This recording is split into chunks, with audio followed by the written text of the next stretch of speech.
Räägime korra sellest teaduslikust uuringutest ja sellest nii-öelda sellest taimevõludest. Mis siis ära on tõestatud täna? Mida ta täpsemalt siis sinuga teeb?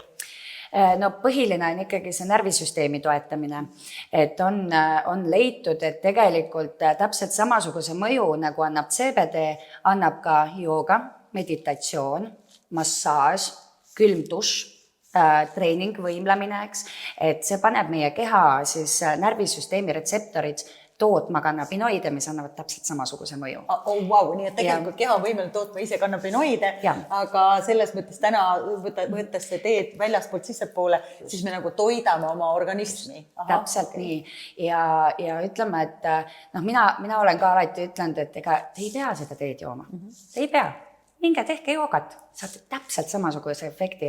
Et ütleme, kui te näiteks mõtlete selle peale, kui te tulete massaažist, peale massaaži mõnus, relax olla, eks.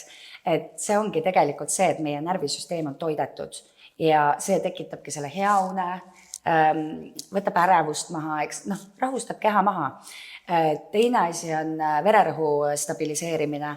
Olen lugenud katset, täitsa Harvardi ülikool tegi selle katse, kus siis võeti teatud grupp mehi ja naisi, manustati neile siis CBD-d ja vaadati, kuidas see vererõhk nagu muutub.